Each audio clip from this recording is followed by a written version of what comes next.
പ്രസംഗം അവിടെ തൽക്കാലം ഒന്ന് കുറച്ചിട്ട് 2025 നമ്മൾ ചെയ്യേണ്ട കുറച്ച് കാര്യങ്ങൾ പറയാൻ പോയാൽ എഴുതിയെടുക്കണമെങ്കിൽ എഴുതിയെടുക്കാൻ കുഴപ്പമില്ല. നമ്മൾ ചെയ്യേണ്ട കുറച്ച് സാമാന്യമായ കുറച്ച് കാര്യങ്ങൾ പുതിയ വർഷത്തിൽ ചെയ്യാൻ പറ്റുന്ന കാര്യങ്ങൾ ചെയ്യുമ്പോൾ അതിനുള്ള ബലവും കൃപയും ഒക്കെ ദൈവം നൽകിത്തരും. സകല ബുദ്ധിയെയും കവിയുന്ന ദൈവിക സമാധാനമാണ് ദൈവം തരാൻ പോകുന്നത്.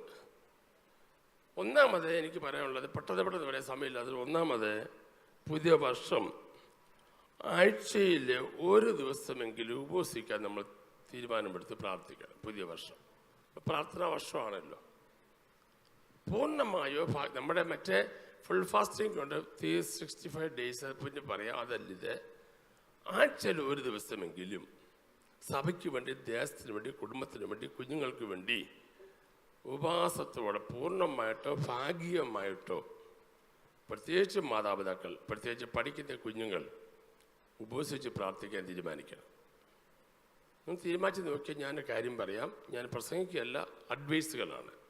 അങ്ങനെ ചെയ്താലുള്ള ഗുണം ഞാൻ പറയാം. ഒത്തിരി അനാമത്തുകൾ നീ ഒഴിവാക്കി തരും. വിഷയങ്ങൾ വരുന്നതിന് മുമ്പ് നീ പ്രാർത്ഥിച്ചാൽ വിഷയം വരുമ്പോൾ നിന്നെ കാക്കാൻ ദൈവശക്തനാണ്. നിൻ്റെ കുഞ്ഞിൻ്റെ സ്കൂളിൽ പോകാൻ നിനക്കൊക്കത്തില്ല, കൊച്ചു ജോലിക്ക് പോയ സ്ഥലത്ത് നിനക്ക് പോകാനൊക്കത്തില്ല, നിനക്ക് പ്രാർത്ഥിക്കാനേ കഴിയത്തുള്ളൂ. അതുകൊണ്ട് ഒന്നാമത് എനിക്ക് പറയാനുള്ള കാര്യം, മാതാപിതാക്കളും സഹോദരിമാരും കുഞ്ഞുങ്ങളും ഒരു ദിവസമെങ്കിലും, ഒരു നേരമാണെങ്കിൽ ഒരു നേരം ഉപവസിച്ച്, അല്ല ഒരു ദിവസം കഴിയുമെങ്കിൽ, അങ്ങനെ അതിന് ആരോഗ്യമുള്ളവർ, ഷുഗറുള്ളവരോ മരുന്ന് കഴിക്കുന്നവരോ ഒക്കെ വേണമെങ്കിൽ ഞാൻ അവരെ നിർബന്ധിക്കത്തില്ല. എങ്കിലും അല്ലാതെയും പ്രാർത്ഥിക്കുക. ഒരു ദിവസം സ്പെഷ്യലായിട്ട് സഭയ്ക്ക് വേണ്ടി, കുടുംബത്തിന് വേണ്ടി, കുഞ്ഞുങ്ങൾക്ക് വേണ്ടി പ്രാർത്ഥിക്കാൻ തയ്യാറാകണം. രണ്ടാമത്തെ കാര്യം, മാസത്തിൽ 3 ദിവസം അടുപ്പിച്ച് പ്രാർത്ഥിക്കാനായിട്ട് നിങ്ങൾ തീരുമാനമെടുക്കണം. അടുപ്പിച്ച് 3 ദിവസം ഫാസ്റ്റിങ്ങോട് കൂടിയോ അല്ലാതെയോ, അവസാനത്തെ 5 ദിവസങ്ങളോ എപ്പോഴാണോ ദൈവം നിങ്ങൾക്ക് സമയം തരുന്നത്. അത് നമ്മൾ പ്രാർത്ഥന വർഷമാണല്ലോ, വിശദീകരിക്കുന്നില്ല.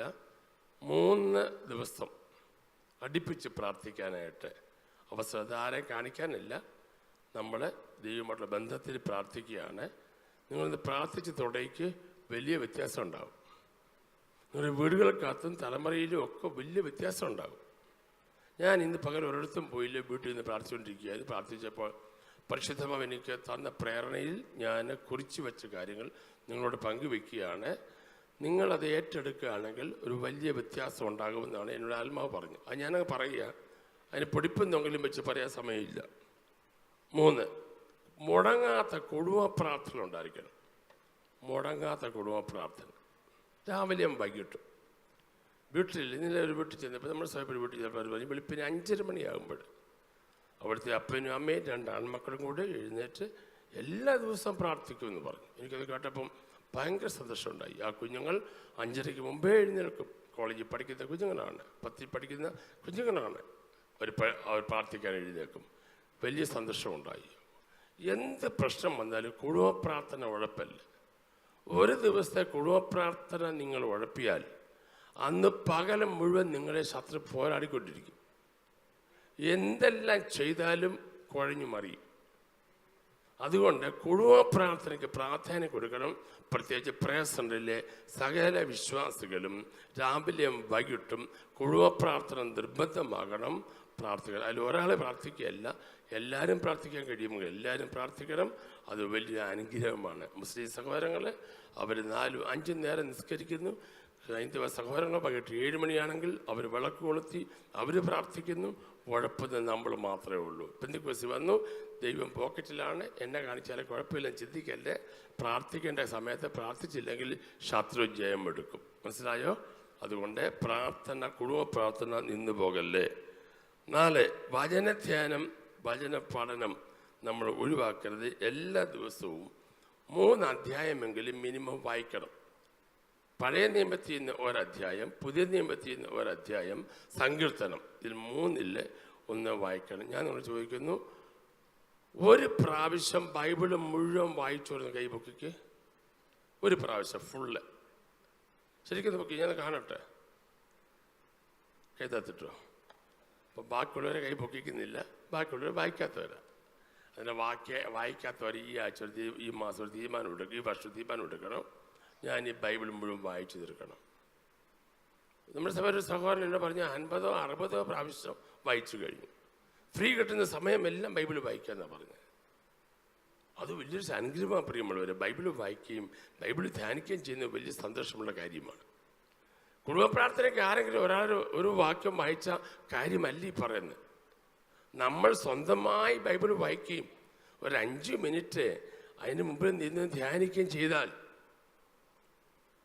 അന്ന് പകൽ മുഴുവൻ ആ വായിച്ചതിൻ്റെ വിടുതൽ നമ്മുടെ കുടുംബത്തിൻ്റെ അകത്ത്, നമ്മുടെ ജീവിതത്തിലും നമ്മുടെ പ്രതിസന്ധി നമ്മളെ ദൈവം കാക്കും. ദൈവത്തിൻ്റെ വചനത്തിന് ദൈവത്തോളം ബന്ധമുണ്ട്, പറഞ്ഞാട്ടെ, ശക്തിയുണ്ട്. അപ്പോൾ അതുകൊണ്ട് വചനം വായന പൂർണ്ണമാക്കണം. സന്തോഷമുള്ള കൈവരുത്തി സ്തോത്രം പറഞ്ഞ് അടുത്ത മത്സരിക്കുന്നതിൽ ഉറങ്ങുന്നതെന്ന് നോക്കിയേ. ഇത് പറഞ്ഞപ്പോഴും ആരെങ്കിലും ഉറങ്ങുന്നത് ഒന്ന് നോക്കിയേ. അങ്ങോട്ട് അടുത്തോട്ട് മറത്തോട്ട് നോക്കിയാൽ ആരെങ്കിലും മയങ്ങുന്നുണ്ടോന്ന് നോക്കിക്കോ. ആരെങ്കിലും മയങ്ങുന്നത് ഒന്ന് തട്ടിയേരെ, അവർ നോട്ടെ, അവരൊന്ന് കേൾക്കട്ടെ. സാധാരണ ഇതൊന്നും കേൾക്കാൻ സമ്മതിക്കത്തേ ഇല്ല.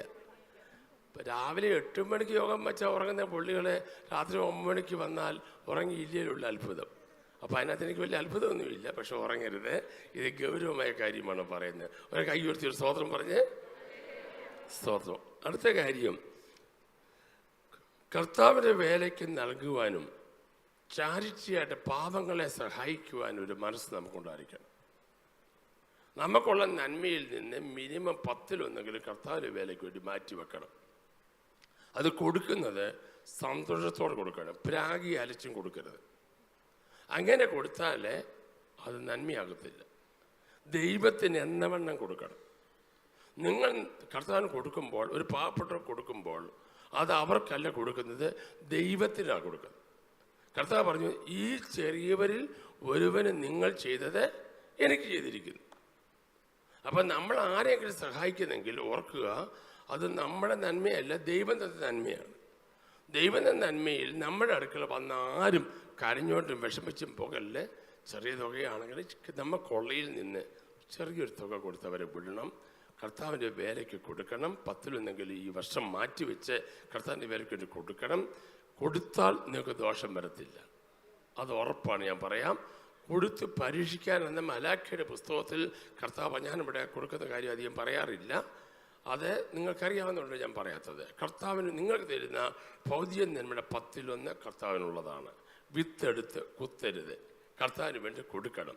കൊടുത്തു കഴിഞ്ഞിട്ട് പരാതി പറയരുത്, കൊടുത്തു കഴിഞ്ഞിട്ട് അതിനെക്കുറിച്ച് വിഷമിക്കുകയും ചെയ്യില്ല. കൊടുത്താൽ പിന്നെ നിൻ്റേതല്ല, അത് കർത്താവിൻ്റെയാണ്. അത് മേടിക്കുന്നവർ മിസ്യൂസ് ചെയ്താൽ നിനക്ക് അതിനകത്തൊരു കുഴപ്പമില്ല, ദൈവം അത് കണക്കിട്ടോളും. നമ്മൾ കൊടുക്കുന്ന കാര്യം നമ്മൾ കൊടുക്കുമ്പോൾ ആ തലമുറയ്ക്ക് നന്മയ്ക്കായി കണക്കാക്കും.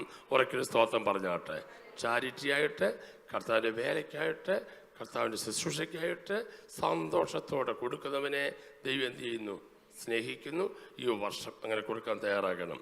അടുത്ത കാര്യം, സുവിശേഷീകരണത്തിന് ആഴ്ചയിൽ ഒരിക്കൽ ഒരു ദിവസം മാറ്റിവെച്ച് ഒരു 2 വീട്ടിലെങ്കിലും പോയി സുവിശേഷം പറയാനായിട്ട് ഈ വർഷം നിങ്ങൾ സമയം എടുക്കണം. 2 പേരോടെങ്കിലും ഒരാഴ്ചയിൽ 2 വീട്ടിലെങ്കിലും, നിങ്ങൾക്ക് പരിചയമുള്ള പരിചയമില്ലാത്ത ഏതെങ്കിലും 2 വീട്ടിൽ പോയി ട്രാക്ട് കൊടുക്കുകയോ സുവിശേഷം പറയുകയോ ചെയ്യാനുള്ളതായ താല്പര്യമുണ്ടാകുകയും, ആരും ടീമിൽ കിട്ടിയില്ലെങ്കിലും ഒറ്റയ്ക്കാണെങ്കിലും പോയി സുവിശേഷം പറയണം. ഈ വർഷം നമുക്ക് ആത്മാക്കളെ നേടുന്ന വർഷമായിട്ട് മാറണം. സുവിശേഷീകരണത്തിന് മുൻതൂക്കം കൊടുക്കണം. 2 പേരെയെങ്കിലും ആഴ്ചയിൽ ഒരിക്കൽ 2 കുടുംബങ്ങളെങ്കിലും പോയി പ്രാർത്ഥിച്ച്, ഇവിടെ കഴിഞ്ഞ ദിവസങ്ങളിലൊക്കെ നമ്മുടെ പാസ്റ്റേഴ്സും സഹോദരന്മാരും സെൽഫ് ബേസ്ഡായിട്ട് ഹൗസ് വിസിറ്റിങ്ങിന് വേണ്ടി പോയി ചെന്നപ്പോൾ ആ വീട്ടുകാരെ പറയുകയാണ്, ആരെങ്കിലും വന്നെന്ന് പ്രാർത്ഥിച്ചിരുന്നെങ്കിൽ എന്ന് വിചാരിച്ച് ഞങ്ങൾ കാത്തിരിക്കുമായിരുന്നു. തിരുവില്ലയിലെ കാര്യമാണ് പറയുന്നത്. വലിയ വലിയ കുടുംബങ്ങളുള്ള ആളുകളെ പറയുന്നത്, പാസ്റ്റർ നിങ്ങളിന്ന് വന്നിരുന്നെങ്കിൽ നല്ലതായിരുന്നു എന്ന് വിചാരിച്ചിരിക്കുമ്പോഴാണ് നിങ്ങൾ വന്നത്. നമ്മളെ കാത്തിരിക്കുന്ന ധാരാളം ആളുകളുണ്ട്. നമുക്കിനിയും എത്ര നാൾ ഈ ഭൂമിയിലുണ്ടെന്ന് അറിയത്തില്ല.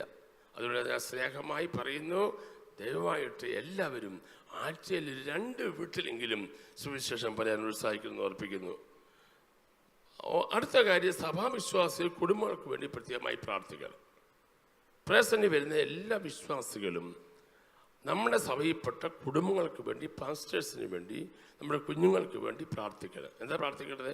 അനിഷ്ട സംഭവങ്ങൾ ഉണ്ടാകാൻ പാടില്ല, റോഡ് അപകടങ്ങൾ ഉണ്ടാകാൻ പാടില്ല, മാരക രോഗങ്ങൾ ഉണ്ടാകാൻ പാടില്ല, പെടും മരണങ്ങൾ ഉണ്ടാകാൻ പാടില്ല, സമാധാനം നഷ്ടപ്പെടുത്തുന്ന ഒരു കാര്യവും നമ്മുടെ ജീവിതത്തിൽ സഭയിൽ ഉണ്ടാകാൻ പാടില്ല. അതിനുവേണ്ടി പ്രാർത്ഥിക്കണം. 1000 പേര് പ്രാർത്ഥിച്ചാൽ അതൊരു വലിയ മറയാണ്, അതൊരു വേലിയ. കൈയടിച്ച് സ്തോത്രം പറഞ്ഞാട്ടെ. മറ്റുള്ളവർക്ക് വേണ്ടി ഇടിവിൽ നിന്ന് കരഞ്ഞ് പ്രാർത്ഥിക്കണം. യോബ് തൻ്റെ സഹോദരന്മാരോട് പ്രാർത്ഥിച്ചപ്പോൾ യോബിൻ്റെ സ്ഥിതിക്ക് ദൈവം എന്ത് ചെയ്തു? ഭേദം വരുത്തി. 1000 കുടുംബങ്ങൾ, 1000 സുവിശേഷന്മാർ യേശുവിന് വേണ്ടി എഴുന്നേൽക്കണം എന്നാണ് നമ്മുടെ ലക്ഷ്യം. അതെല്ലാ പ്രാർത്ഥനയ്ക്കകത്തും അത് പറഞ്ഞ് പ്രാർത്ഥിക്കണം. കർത്താവിനെ വരെ താമസമെങ്കിൽ ഈ വർഷം 25 അടുത്ത വർഷം ഒരു ഉണർവ് ദൈവം അയച്ച് ദൈവം നടത്തി തരുമെന്ന എൻ്റെ വിശ്വാസം. ഞാൻ അതിനുവേണ്ടി പ്രത്യേകം പ്രാർത്ഥിക്കുകയാണ്. നിങ്ങളും ചേർന്ന് പ്രാർത്ഥിക്കണം. എല്ലാവരും പ്രാർത്ഥിക്കാൻ തുടങ്ങുമ്പോൾ കർത്താവേ, 1000 കുടുംബങ്ങൾ, 1000 സുവിശേഷന്മാർ തിരുവല്ലയിൽ എഴുന്നേൽക്കണമേ എന്ന് നമ്മൾ ദൈവത്തോട് പ്രാർത്ഥിക്കണം. അടുത്ത കാര്യം വളരെ പ്രയാസമുള്ള കാര്യമാണ്, ശ്രദ്ധിച്ചു കേട്ടോണം. മറ്റുള്ളവരെ കുറ്റങ്ങൾ പറയാതിരിക്കുക. അതൊരു വലിയ പ്രയാസമുള്ള കാര്യം. എൻ്റെ പൊന്നു പാസ്റ്റർ, എങ്ങനെ പറയാതിരിക്കുന്നത്? പറയാതെ നിരുന്ന് നോക്കിക്കേ, ഒന്ന് പറയാതെ നിരുന്ന് വയ്ക്കേ. ഒരു ഒന്ന് രണ്ട് ദിവസം നമ്മളൊന്ന് ഹാബിറ്റ് ചെയ്യുകയാണെങ്കിൽ നമ്മളങ്ങനെ ജയിക്കാനിടയാത്തീരും. നമ്മൾ 2 പേരെ കുറ്റം പറഞ്ഞാൽ നമ്മുടെ കുറ്റം പറയാൻ വേറെ 2 പേര് വേറെ കൂടും. അതുകൊണ്ട് നമ്മളെ മറ്റുള്ള കുറ്റങ്ങൾ പറയാതെ നമ്മുടെ കാര്യം മാത്രം നോക്കാനായിട്ട് നമ്മൾ ശ്രമിക്കുക. മറ്റുള്ള കുറ്റങ്ങൾ പറയാതിരിക്കുക. PG വരീസ് പണ്ടൊരിക്കൽ ബോർഡ് ഇറക്കിയായിരുന്നു, ഇവിടെ സന്നിഹിതനല്ലാത്ത ഒരാളെ കുറ്റം എന്ത് ചെയ്യല്ലേ, പറയരുത് എന്ന്. ഞാൻ ഓർക്കുന്നുണ്ട്, ചെറിയ പ്രായത്തിൽ. അത് അന്നത്തെ കാലത്ത് അത് ഒത്തിരി ടച്ച് ചെയ്തു. മറ്റുള്ള കുറ്റങ്ങൾ പറഞ്ഞിട്ട് നമുക്കൊന്നും സാധിക്കാനില്ല. അതുകൊണ്ട് നമ്മളും നമ്മുടെ ഭാര്യ, നമ്മുടെ പിള്ളേരെ, നമ്മുടെ വീട്ടിലെ കാര്യം നോക്കാൻ ശ്രമിക്കുക. അതാണ് ഏറ്റവും നല്ലത്. പിന്നെ അടുത്തൊരു വളരെ പ്രധാനപ്പെട്ട കാര്യമാണ് മൊബൈൽ ഉപയോഗം കുറയ്ക്കുക, പ്രാർത്ഥന കൂട്ടുക. എനിക്ക് വളരെ പ്രേരണ ഉണ്ടായ കാര്യമായിട്ട് ഞാൻ പറയുകയാണ്.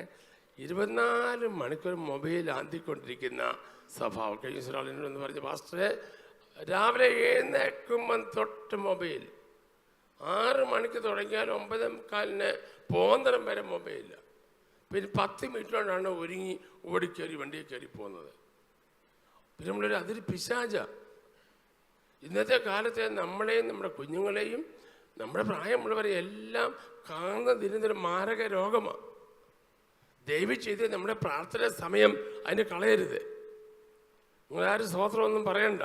സ്തോത്രം പറയേണ്ട കാര്യമല്ല ഞാൻ പറയുന്നത്, ജീവിതത്തെ ഹാബിറ്റാക്കേണ്ട കാര്യമാണ്. മൊബൈൽ ഉപയോഗിക്കേണ്ട ഞാൻ പറയുന്നില്ല. അതിന് നിശ്ചിത സമയം വെക്കണം, നിശ്ചിതമായിട്ട് വിളിക്കാണ്ട് ഉപയോഗിക്കണം. ആവശ്യമില്ലാത്ത കാര്യങ്ങളിൽ നമ്മൾ കൂടുതൽ സമയം സ്പെൻഡ് ചെയ്യുമ്പോൾ നമ്മുടെ ബ്രെയിനെ അത് ബാധിക്കും, നമ്മുടെ ആത്മീയ ജീവിതത്തെ അത് ബാധിക്കും.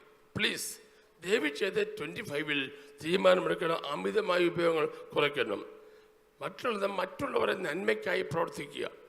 മറ്റുള്ളവരുടെ നന്മ ചെയ്യാൻ നമുക്ക് കഴിയുമെങ്കിൽ ചെയ്യാൻ ഉത്സാഹിക്കണം. ഒരു വാക്കുകൊണ്ടോ ഒരു പ്രവൃത്തി കൊണ്ടോ 10 രൂപ കൊടുത്തോ എങ്ങനെയെങ്കിലും നമ്മുടെ വാക്കുകൊണ്ട് ഒരുത്തനെ ഒതുക്കല്ലേ. ഒരുത്തന് ദോഷം വരുന്നൊരു വാക്കും വേല വെച്ചൊരു വാക്കും നമ്മുടെ വാക്കുകൊണ്ട് പറയരുത്. അങ്ങനെ പറഞ്ഞാൽ അത് നമുക്ക് നമ്മുടെ തലമുറയ്ക്കും ദോഷമായി വരും.